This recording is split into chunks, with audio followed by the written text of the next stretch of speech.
If you have ever wondered what it's like when the good guys tried to get you to admit that you're the bad guy, this video is for you. Decades of work where we do forensic analysis and deal with interrogations and interviews will give us the following 6 steps that will happen if you are ever brought in for questioning. Now, the first 2 questions that you will encounter will decide whether or not this is going to be an interview or an interrogation. And the first question is what's called a bait question. And this is where the interviewer will ask you something like this. Is there any reason at all that anyone would have said that they saw you at the place that this happened at such and such a time?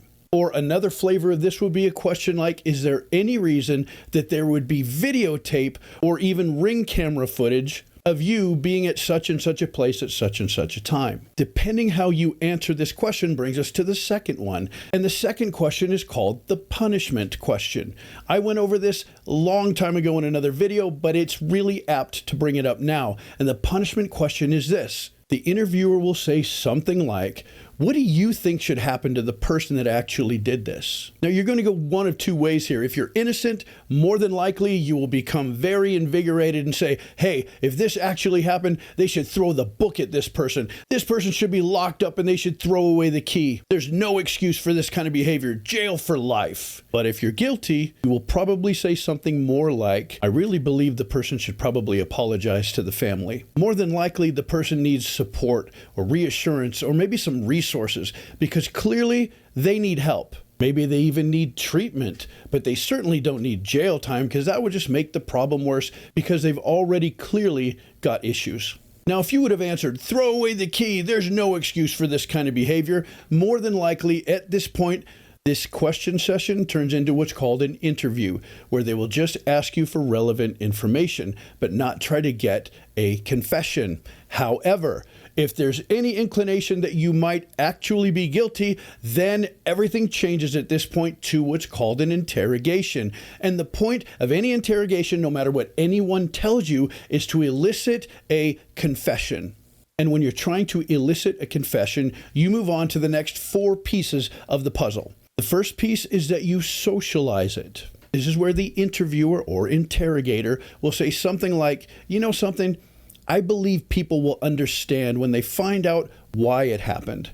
So you just socialized it. You just brought in other people to make the perpetrator possibly think that they're not alone and that socially this won't be terrible for them if they are to admit it. And after you socialize it, you go to step 2, which is that you minimize it. This is where they will say something like, it's really not that big of a deal. I've seen way worse than this. So this particular issue that we're dealing with, not really something to be too worried about. Which brings us to the third step, which is you rationalize it. And this is where the questioner will act like they personally get it. They may say something like, you know, this makes perfect sense to me. I understand what you're going through. I probably would have done the same thing myself. So really, if you confess to this, I'm sure that if I think it makes perfect sense, so will everybody else. Which leads us to the last step, which is step 4. And step 4 is where you project. This is where they will tell you, you know what? It's not your fault. Everything that you've been through, I completely understand it. So truly, this has got to be the fault of someone or something else. So now you've projected the guilt onto anything other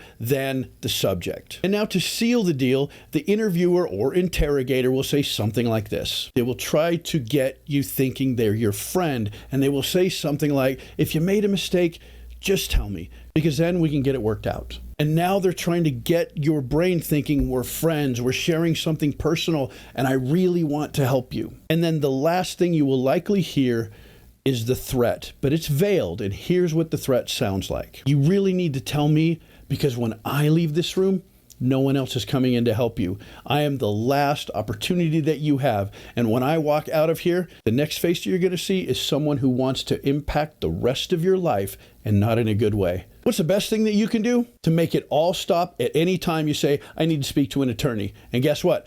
Burp, everything stops. Everything. Because once you ask for an attorney, they can no longer legally ask you any questions without that attorney present. I hope this helps you to see what it looks like from the inside of an interrogation.